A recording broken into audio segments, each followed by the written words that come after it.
You're listening to Crushing Club Marketing, a podcast for progressive club leaders ready to increase their club's revenue. The time for change begins right now.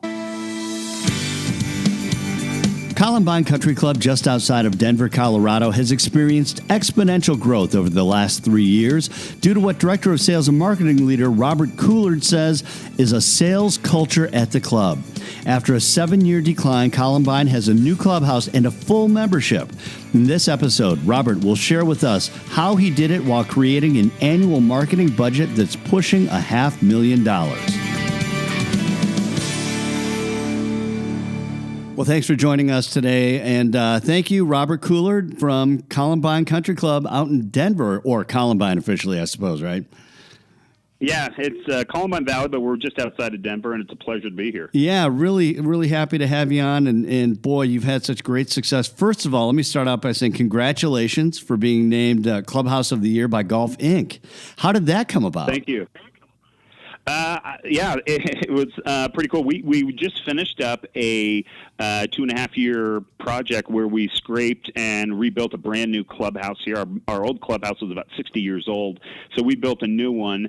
And the architects who we had were Marsh and Associates, and they were phenomenal. And they've done a number of clubs across the country. And I think this is their 7th time building Clubhouse of the Year. So wow. We have to give a lot of credit to them as well. Now, did that factor into the decision in working with them? I mean, was that something that you guys had thought about? Yeah, absolutely. We interviewed a number of different architecture firms.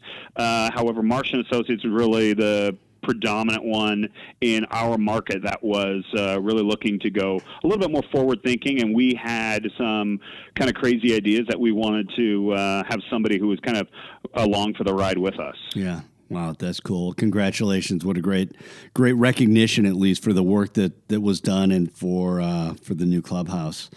Thank you very much. You have had such, I would say it's not even luck. You've created an incredible situation for yourselves, or I should say scenario from a marketing perspective at Columbine.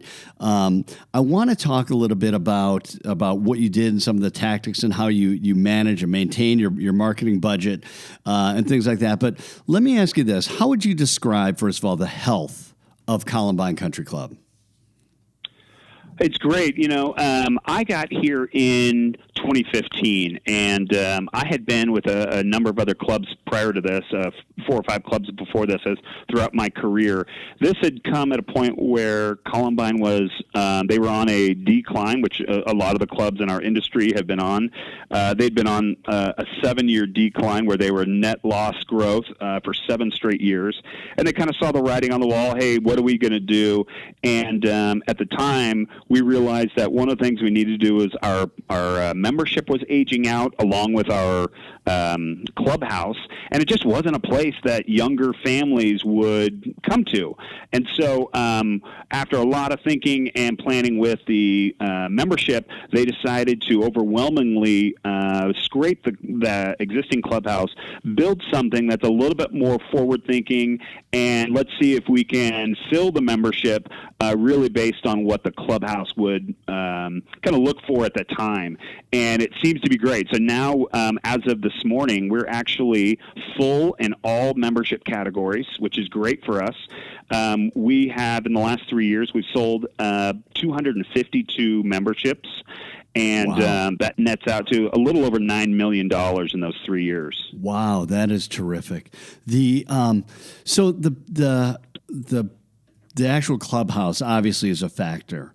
There has to be so much more to it than that. I mean, you were, prior to this, when you were in a downturn, it doesn't sound like, at least from what you're saying, Columbine was much different than a lot of clubs across the country, in that time period. So knowing that the new clubhouse was probably something you could use to generate a lot of excitement, what were some of the other things that were really critical for you in turning around the membership? Well, a couple of things that I really say. The number one thing was we had to create a sales culture. We had to, and that wasn't just, it was my job.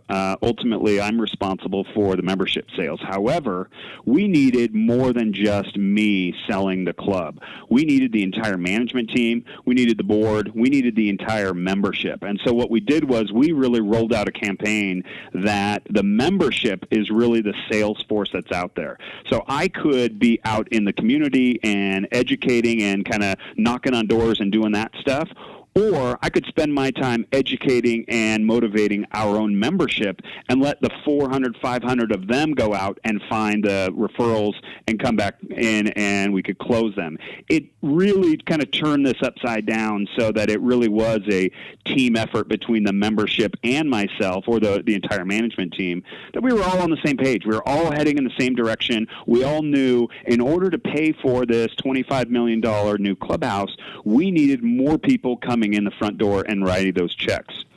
So with the sales culture, it really turned everything around because it really let everybody at the club know we're in this together. It's not just the guy sitting in the seat with the title. So I can hear some people listening to the podcast right now going, a sales culture? How do you get your members to buy into a sales culture? I mean, it's like you see so many clubs who, you say sales, you say even marketing, and they kind of shudder like, ooh, good. It's just like they got slimed by something. How did you do that? It was a full-on assault, if you will, onto the membership. Well, how do you get their buy-in, Yeah, the GM and I really, one of the key things was the GM and I have worked together for about 10 years. So we've been at 4 clubs together. We knew each other. We knew our habits and our pros and cons and our weaknesses and strengths. One of the things we needed to do was we needed to get the rest of the team on board. So he focused on getting the managers and the rest of the management team, including the board of directors, really on the page that we needed them to be on, which was that we're a sales culture. I was the one that went out then to the membership and really sat down at lunch with them. I went out onto the course with them. I did everything I needed to. I went into their homes and had dinner with them. I would do anything I could to make sure that the members knew that we were serious and we had a one single focus, which was selling memberships. And I needed them to bring their friends. The other thing that was really the big key here was we had to put forth a vision that was really tantalizing to these people, that was going to breed something attractive that would attract all these new members and younger members. And one of the key things I tell people, I know everyone doesn't have the ability to either A, redesign, or B, build a brand new clubhouse.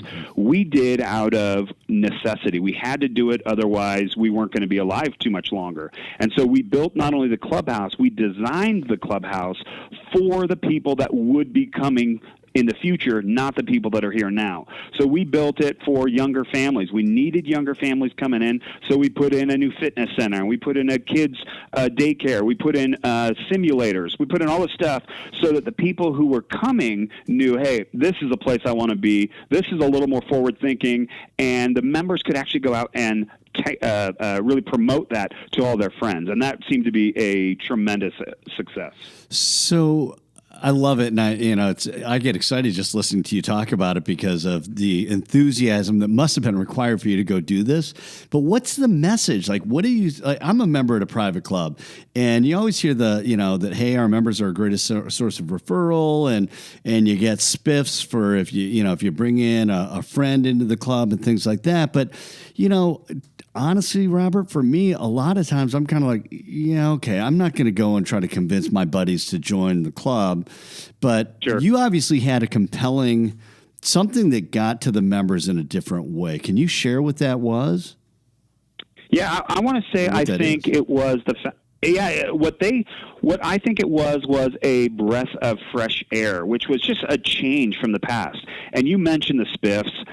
To be honest with you, I cut those off right when I got here. Spiffs, we found, are not the way to motivate members to bring referrals in. How come? Because at a time when you want people out there drugging, their friends in here. I don't want them doing it because they think they're going to get $50 or a free month of dues or whatnot. Yeah. I want people doing it, and this was the message that you asked about. This was the one message that we hammered to everybody was, we want this to be a place where you can come and hang out with your friends. That completely changed everything. Everybody knew this was going to be a family club. It's a little bit more of a higher-end club, but this is a place where the amenities are going to be high-end, the service is going to be high-end, but this is a place where you can come and take off your tie, have the kids go hang out in the kids area, the adults can go do what they want to do, but this is a place where you want to come and hang out with your friends. People really do know your name here. So, in order to do that, we removed the spiff and said, if you guys want that kind of atmosphere and environment, go out and bring your friends in. And that's exactly what happened. We found far more referrals came in, and far more quality referrals came in from people that weren't expecting a spiff, as opposed to people that just wanted whatever, a free bike or something. Right. I've not heard the free bike, but that sounds interesting. All right, so can we just dive into that a little bit, because it's one of the things that we've had discussion about in other episodes of this podcast, which is really, number one, know who you are. As a club, you have to understand your identity, and you have to get people, your membership, to buy into what that identity is. And we've had conversations with clubs in the past where they can't decide if they're a golfers club or a family club. And sure. my whole thing has been, hey, if you don't know that, how do you ever bring anyone into your club? Is there how much work did you do in that arena, which, of really saying, hey, we need to declare our identity and go to market and say, hey, this is what we stand for and this is what we're going to be about? Yeah, a lot. I'll tell you. We figured out very early on we didn't have an identity. To your point, we were one of those clubs that was just kind of, hey, we've been around since '55, and we've had a PGA Tour event here, and we're a great golf course, and people are just going to come because they'll want to come. And that didn't work. They saw it after almost a decade of decline that, hey, something's not right. And so when we came in, one of the first things we wanted to do was we wanted to figure out, where are we in the market? What does the market look like? And then where do we fit in that market? At the time, we were not anywhere close. We were about below average in our market with regards to the amenities, with regards to the initiation fee. And so we really didn't understand where we were. It was important for us to realize where we fit in our market. And we did not want to try to be the top clubs that are charging $150,000 a year. We're certainly not a starter club that's going to be charging you $10,000 or $15,000 a year. We were somewhere in the middle of that. And the main thing we really, really wanted to do was we had to figure out who we were, what our identity was, and then we had to go and sell that and promote it to the community. We felt like there was a missing piece, a neglected market within our community, which was the younger family club, or the younger families that are looking for a more luxurious product. So people that could afford to pay $50,000 for an initiation fee, and they were okay with paying the higher dues, but they wanted to get some value from that. And so that's what we put out there. We put the product that is a much higher than a starter club. It was at $50,000 where we started, and we started seeing huge traction. People buying in, saying, "Yeah, this is what we're looking for." Our average age went from 63 to 54 in the last 2 years. That shows you the average age of just the 252 members is 48 years old. Right. So it worked. Something that we were doing certainly called to that younger demographic, and those are the people that have now joined the club. Wow. So a lot of clubs will talk about getting younger, but they really struggle with it. But it sounds like you guys were super intentional in declaring that and then going out and getting after it. Can you share a little bit about just from a context perspective, a little bit about the Denver market, because I know that it's highly competitive when it comes to private clubs.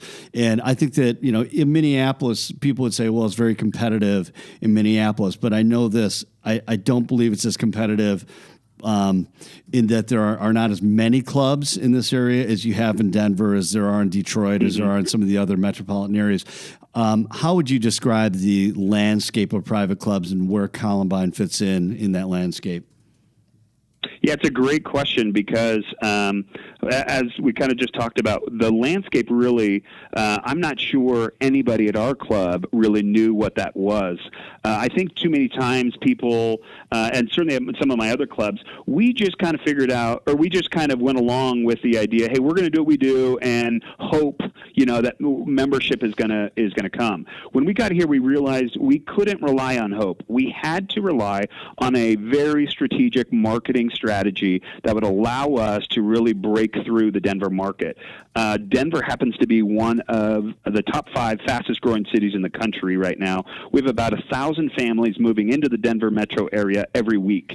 So that's 52,000 families coming in a year that Denver is just exploding. With that, you see tons of new amenities and kind of clubs popping up. So we've got roughly 14 clubs, higher end clubs that are right here in the Denver metropolitan area. And then on the outlying areas, you've got another 20. So let's just call it 35 clubs that are right here that are all kind of struggling to figure out, where am I at? What am I doing? And how do we get a piece of the market? And so with that being said, it's a very healthy environment. One of the things that we really promote is some cross-marketing between clubs. We realize where we fit in the market. We're a higher-end family club, and there are other places like Cherry Hills and Denver Country Club that are going to have a much higher initiation fee, and they're really playing to a certain demographic, and we really enjoy and respect that because that's not our demographic. Ours is the people that can afford those places but don't want to be at a super high-end club. They want to be more of a family club where the kids are accepted and welcomed. And so with that being said, although the market, we hit it right at a good time, I think we found a good niche in that market that really seemed to be exploding all around the area. Yeah, interesting. So when you know who you are, you can get disciplined about your competition and who really you're trying to match up against, and those that you're not. So that's really interesting. Well, and if I could, real quick, Ed, let me just tell you, one of the things that's interesting is we had to learn to be able to say no to some people. And that's an interesting point when you think we had nothing but growth that we had to have. We had to have, 70 membership sales a year, or we had to, slow down construction or phase it out. To be honest, there were some times where we had to say, this is probably not the right club for you. And that's, even though that's hard to do, it's very disciplined. That's one of the things that we really wanted to do was we wanted to maintain the culture of the club while maintaining our sales perspective. Wow.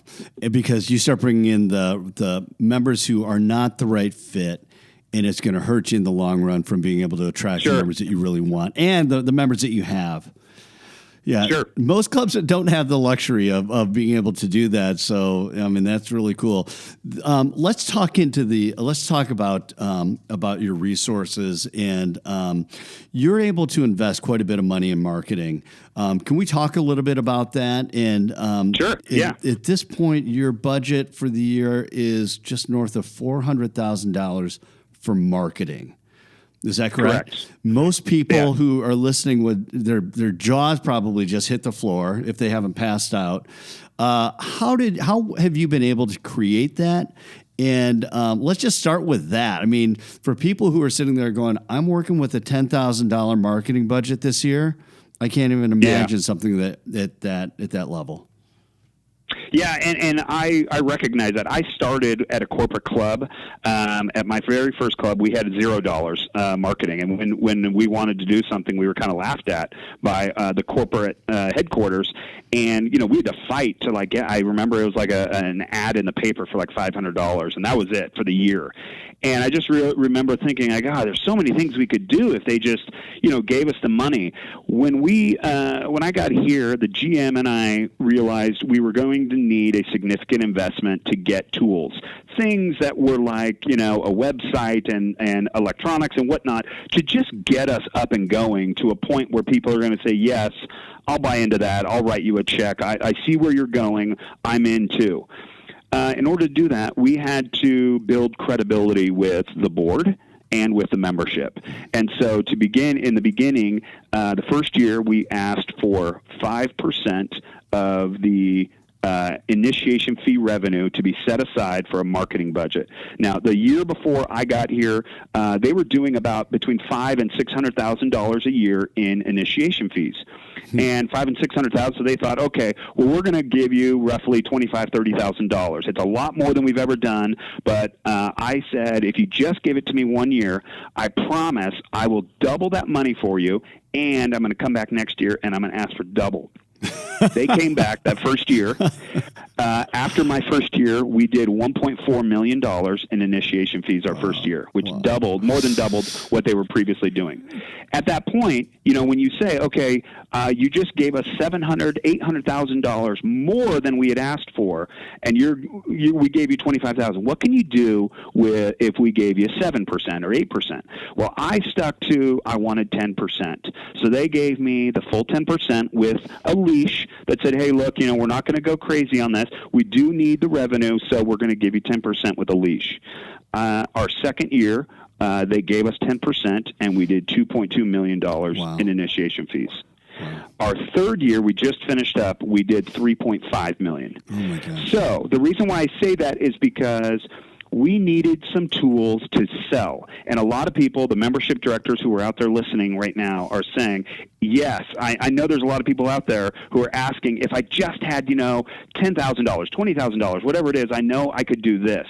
And the most important thing I could tell you was, I drew up a very detailed marketing plan. It was 26 pages, and I essentially mapped out every dollar and said, this is where I'm going to spend this money, and I'm expecting this to get back. And this is where this investment, and this is the ROI, all throughout the whole thing. And through it, I said, if you give me $30,000, I promise I'm going to give you $1.2 million at the end. We beat it, and we had $1.4 million. And I think with that, not everyone can, I know it's not so easy to say it's A plus B is going to equal C, but what you can do is you start building credibility through that by saying, now, if you give me, $50,000 or whatever that might be for this one project, this is what I'm expecting to get out of it, and you're going to see your money back.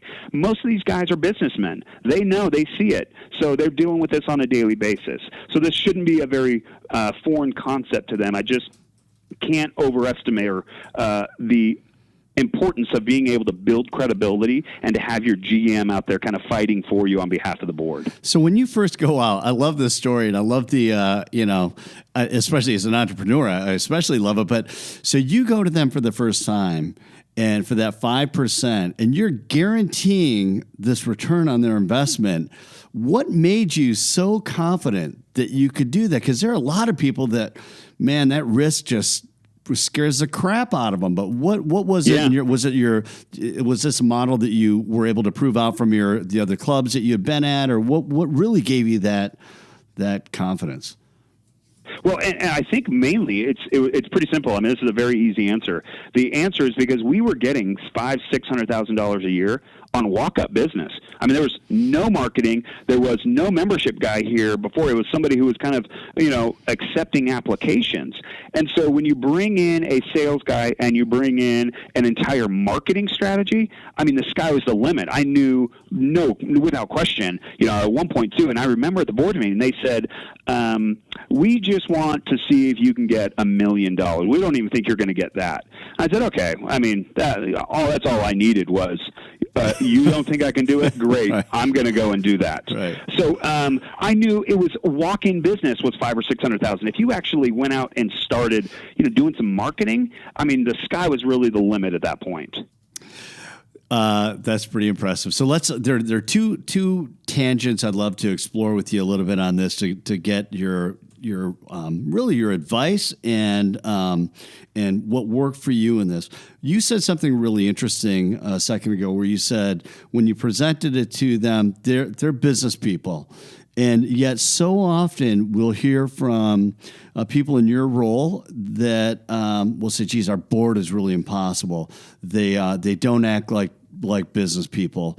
They don't make decisions like business people, but they're all really successful." Sure. Is there a recommendation that you would have in how you present that information? I mean, you built out a marketing plan that sounds like is very comprehensive and very detailed.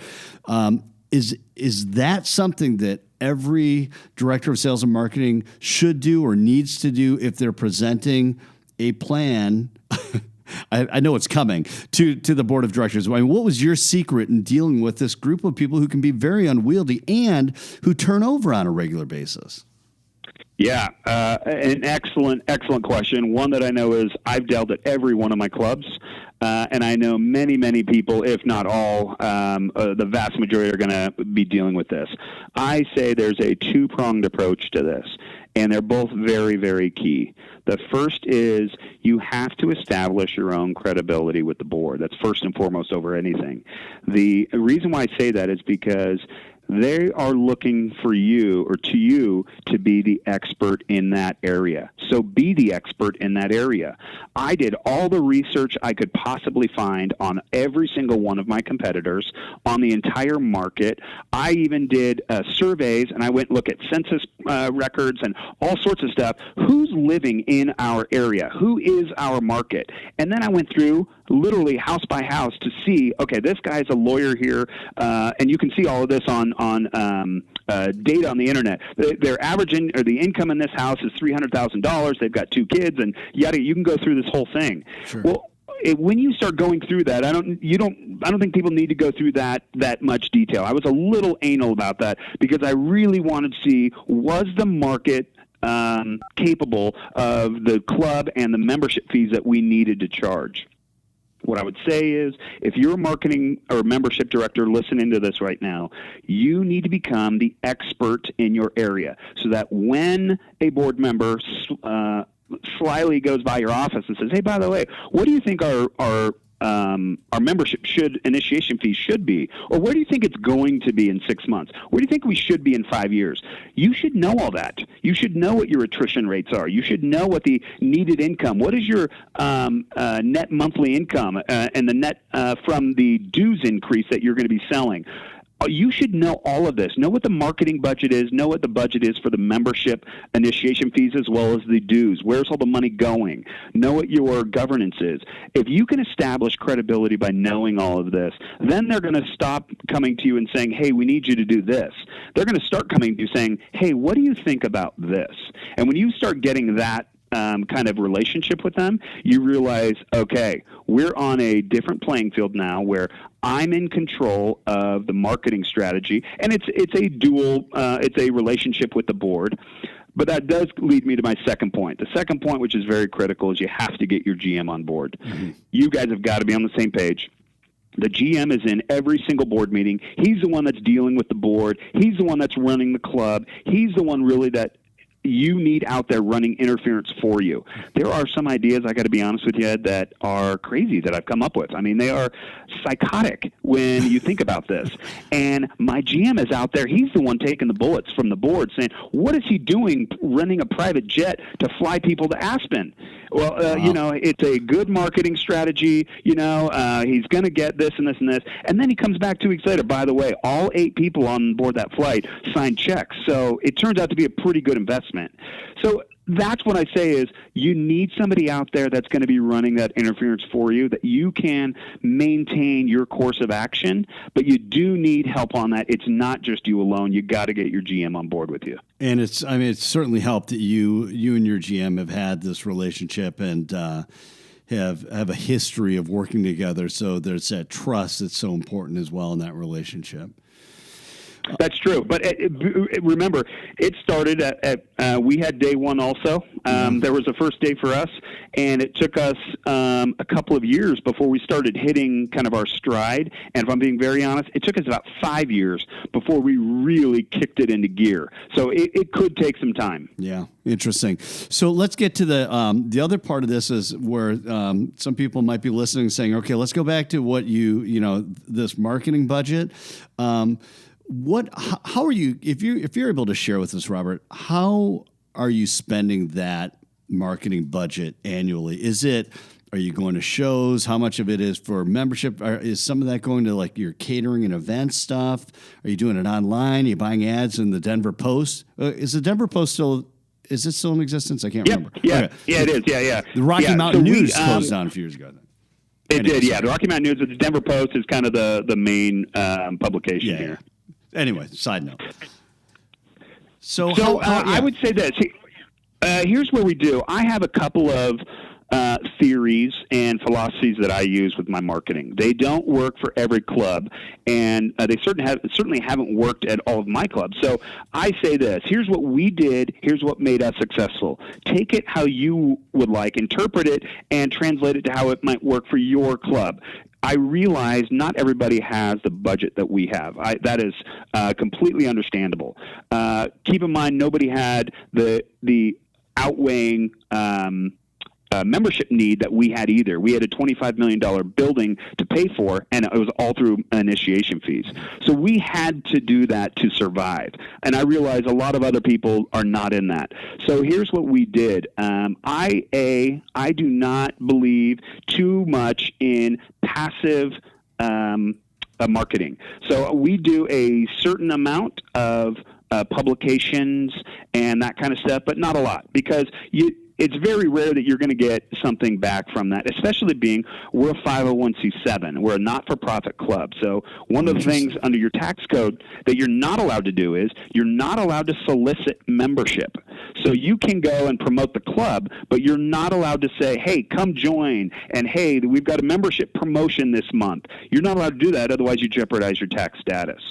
So one of the things that we did was, or the way that I kind of spread this around was, I wanted to spend the money in ways that were going to be most effective in my hands. And what I mean by that is I held parties at the club, and I paid for them, meaning the marketing budget, sure, right, where members could bring people out. We would have cocktail parties, and we'll have bowling out on the lawn, and we'll do all sorts of stuff. Just ways that members, A, start getting more integrated with the club, but B, they can bring guests to start showing off the club. Yeah. This was one of the biggest things because we found more people wanted to be able to say, hey, I want something that I can just bring somebody over. It's one thing to talk about it, but I believe in more experiential marketing. I want people to experience the club as opposed to just reading about it or seeing it. Yeah. Now, that doesn't mean that we didn't do things like our new website. We spent a lot of money on our website. That comes out of the marketing budget. We have a whole YouTube page that we do all of our own videos.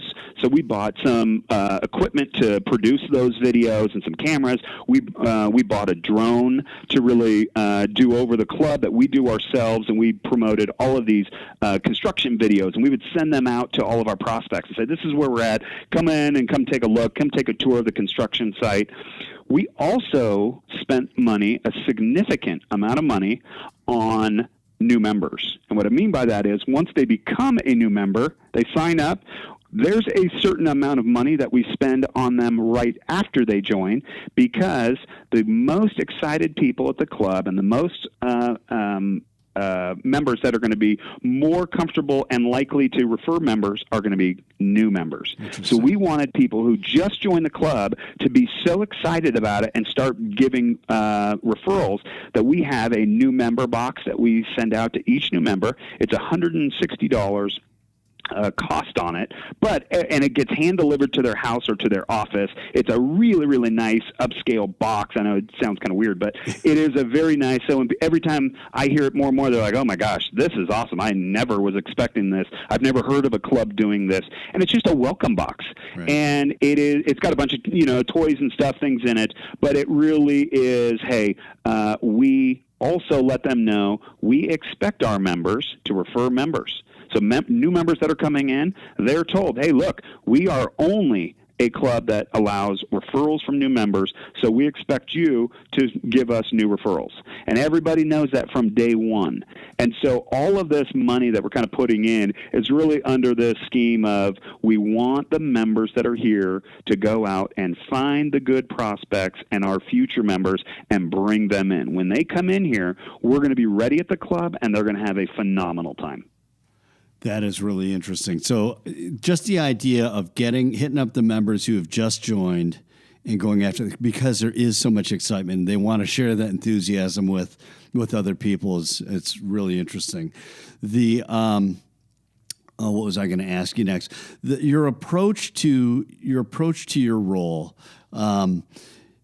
In your opinion, and granted, I mean, you've got an MBA, you've got great history working in club marketing, but you also have your master's in business as well.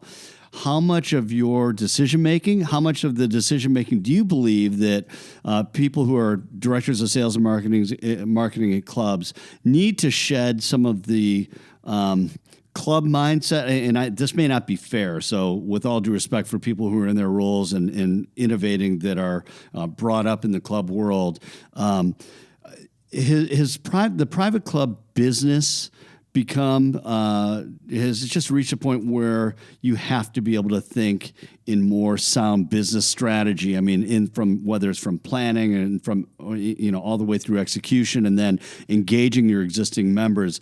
It just seems like it has to change if you're stuck in 2000, year 2000, whatever. How has the importance of having a strong business background changed from the way it used to be, do you think, if at all? Well, it's a good question, because I think one of the interesting things that we are more prone to doing, and we had to consciously do this, is I don't ever look at what other clubs, my competition, are doing. And the reason why is because I don't want to follow any other club. I want to be the leader, and I want other people to always be thinking, what is Columbine doing? They did what? That's crazy. The reason is because we look at our competition not as the clubs around here. We look at our competition as everybody else, all of the gyms, everybody that is competing for those dollars of those prospective members. Those are my competition. And so what I do is I look at the scale of not only Denver, but also the country, and we look at marketing strategies from successful companies that are outside the club business. Oh, how did Uber go from this to that? Oh, they put in this marketing strategy. Okay, let's see how we can apply that to our club. And a lot of that, the business background, just helped me to see that the club, if you keep those blinders on that only the club business does what the club business does, you're limited to what the club business normally does. And so when you look outside of that, you think, we can do things that no club has ever done. And we feel like right now we're doing things that no club has ever thought to do, to say, one of the things was during our construction, we didn't have a clubhouse for 2 years. So we leased a restaurant downtown Littleton, and we turned it into a member-only club. So it was our own restaurant for the members. And so people hear that all the time, like, you did what? We rented our own restaurant in downtown, right on Main Street. We called it Columbine on Main, and for 2 years, our members still got to go to a restaurant and collaborate and have fun and mingle and whatnot, and it just kept the vibe going. But it was we renovated the whole thing, and we spent hundreds of thousands of dollars on this, but it was all worth it in the end because it kept things going. And that kind of out-of-the-box thinking really kind of keeps us always think, okay, well, what's next? Where are we going to move? What's the next place we should be going, as opposed to, what's the next club doing? I don't mean this to be derogatory to any other club. I just think we think big innovation is being done well outside our industry. There is some being done inside, but we look far beyond just the industry to see what are some ideas that we can innovate for the club. Yeah, that's awesome. This is on a side note. How much friction and pushback have you had from the board over in the time that you've been there? Do you get much at this point, or do they pretty much just trust you and say, "Hey, you guys have proven this out. Keep going"? There's no question they are happy with the results. And the club is now built. We just opened it this last November. We're 4 years ahead of our repayment plan on the debt. We put money aside for future capital. So the health of the club is beyond anything we could have imagined at this point, being that we're about 4 years ahead of where we wanted to be. That being said, the club, the board, as you mentioned earlier, always turns over. We've got 9 members, 3 each year roll off. And so you always have 3 new people on there. And I look at that as a challenge. I think a lot of the board members are very pleased with where we've gotten. They're still, hey, okay, what's the next step, which is great. Where are we going to be, in a year from now? Where are we going to be in 2 years? However, the big change now is that they come and they ask my opinion and say, hey, Rob, where should we be? Where do we need to be? What do we need to be looking forward, in that's going to be happening in 12, 24, 48 months? And so it's changed a little bit. And I realize that the money that they entrust me with in the marketing budget, I take that very seriously, and I safeguard that. And I make sure that they know that I don't just go, willy-nilly spending it at no without regard. I want to make sure there's a return on that. And I think at this point there is a trust built that they know if I come and ask for something, they're still going to grill me about it. Ultimately, I think they're probably going to give me the decision or the green light, but they're still going to grill me to make sure I've thought everything through. Last question for you.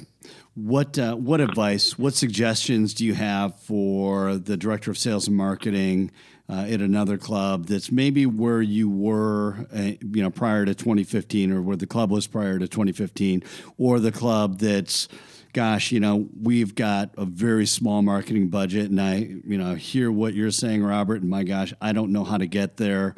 What are some basic things that you would recommend for them to at least get started down the right path? Yeah, so I've got 3 basic steps that I do from the very beginning, and they're as basic as they come. But sometimes, it's good to hear them. And here's what I would say: you got to figure out where your club is and what it is. Figure out, if you're selling it as a family club, but you're not really a family club, but you're selling it because you think that's what everybody wants to hear, which is a very popular term right now, you got to figure that out, because people can see right through that. The customers can see right through that, and your members. Mm-hmm.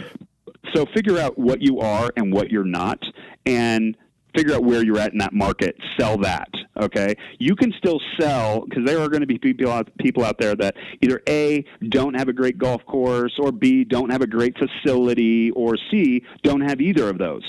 That doesn't mean that you can't still sell memberships. There's a market for what you have. Just figure out what that is and go sell that. The second thing is that we built a product based on what the market was telling us there's a void for. People who come into you as a sales and marketing person, people that come into you, customers, they need to know that you understand them. I am a big proponent that I don't have a standard tour. I know a lot of people out there, they'll say, hey, we've got a tour, this is what we want them to see. Hold on a second. Rethink that. Don't have a standard tour. Have 4,000 tours and pick which one is right for this couple. I've got an older retired couple that's coming in. I don't need to show them the daycare, okay? Right. They don't care about that. I've got a young couple that is looking, they want to see the fitness center. They want to see the dining. Oh, we've got family dining. They want to see the menu. What are our kids' options? Understand who your market is and then tailor it to them. I do it all the time. I have a term that sounds bad but is not. And people say, well, what are you good at? And I say, whatever you are looking for. Because we tailor our memberships to what you are looking for. If you're a young family, we've got a membership for you. If you're an older retired couple, we've got a membership for you. Are you a mid looking just to golf? I don't care about anything else. I just want to show up and I want to golf and I want to leave. Great, we've got a membership for you. And you should see our men's grill. It's phenomenal. Go talk to Tony up there. He'll take care of you. Right. Everything, I just want to make sure people understand. Too many times I think we try and fit the people into the club as opposed to fitting the club to them. And that's what they feel more comfortable with. Does that kind of answer your question? Absolutely. Yeah. Was there a third? I think that, or was that the third?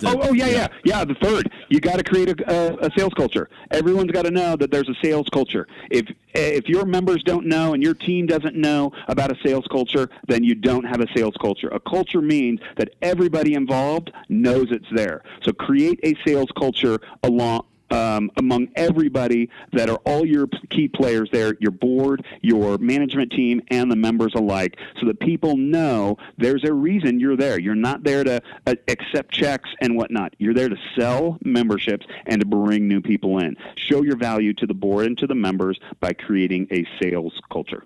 Terrific stuff. Robert, thanks so much for your time today and for sharing so much information, and it's been super helpful. It's been fascinating for me to listen to, and I know the people who are listening are also benefiting as well. Thanks, Ed. I appreciate your time, and good luck to everybody out there. Hope to hear some great stories soon. All right. Robert Coulard from Columbine Country Club in Denver. Thanks so much. And thank you for listening today. I guess it's time to get going on building your marketing budget. Next week, we'll hear from Rick Coyne, the founder of the Professional Club Marketing Association and CEO of Clubmark Corporation. We'll talk about the state of the private club industry and what all clubs should be doing to create and sustain a healthy foundation for their clubs. Until then, keep crushing your club marketing.